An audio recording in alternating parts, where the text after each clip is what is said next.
ایک خوبصورت باغ تھا جس کے درمیان میں ایک بڑا اور قدیم آم کا درخت کھڑا تھا۔ اس درخت پر ہر سال بے شمار رسیلے آم لگتے تھے اور یہ باغ کبوتر میاں کا تھا۔ کبوتر میاں نے اس درخت کی حفاظت میں کوئی کسر نہیں چھوڑی تھی کیونکہ آم ان کے لیے بہت قیمتی تھے۔ باغ میں ایک چڑیا رہتی تھی جس کا نام چنچل تھا۔ چنچل کا ایک چھوٹا سا بچہ بھی تھا جس کا نام پپو تھا۔ چنچل اور پپو درخت کے قریب ہی ایک گھونسلے میں خوشحال زندگی بسر کرتے تھے۔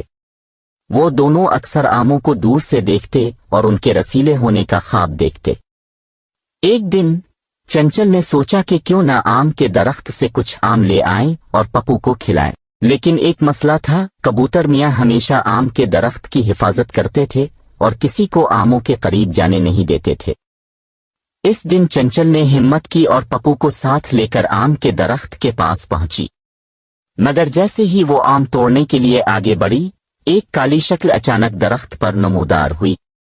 وہ کوا میاں تھے جو اپنے بچے کال کے ساتھ وہاں آموں پر نظر رکھے ہوئے تھے۔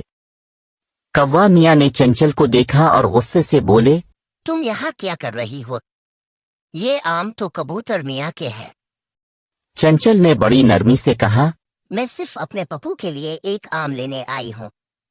وہ آم کھانا چاہتا ہے اور میں سوچ رہی تھی کہ شاید کبوتر میاں کو کوئی اعتراض نہ ہو۔ کوا میاں نے طنزیہ انداز میں کہا، کبوتر میاں کسی کو آم لینے نہیں دیں گے، اور اگر میں چاہوں بھی تو میں تمہاری مدد نہیں کر سکتا۔ جو کوا میاں کا بچہ تھا یہ ساری باتیں سن رہا تھا۔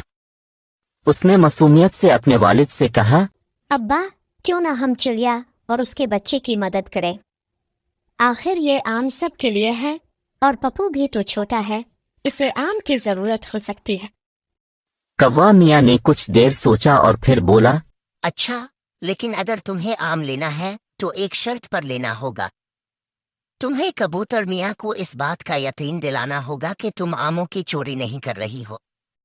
چنچل نے سوچا کہ یہ کام مشکل ہے مگر ناممکن نہیں۔ وہ پپو کو ساتھ لے کر کبوتر میاں کے پاس گئی اور سارا قصہ سنایا۔ کبوتر میاں نے مسکراتے ہوئے کہا، اگر تم نے اتنی ہمت کی ہے اور سیدھا مجھ سے اجازت مانگی ہے تو میں تمہیں ایک آم دینے کے لیے تیار ہوں۔ کبوتر میاں نے ایک بڑا اور رسیلا آم چنچل اور پپو کو دیا۔ چنچل نے شکریہ ادا کیا اور پپو کے ساتھ خوشی خوشی اپنے گھونسلے میں واپس آ گئی۔ پھر کوا میاں اور کالپن بھی آم کھانے کے لیے آم کے درخت کی طرف بڑھ گئے اور سب نے مل کر وہ دن آموں کے مزے لیتے ہوئے گزارا۔ سبق: ایمانداری اور سچائی سے کام لینا ہمیشہ اچھا ہوتا ہے۔ اگر آپ سیدھی بات کریں اور نیک نیتی سے کام کریں تو ہر کوئی آپ کی مدد کرنے کو تیار ہو جاتا ہے۔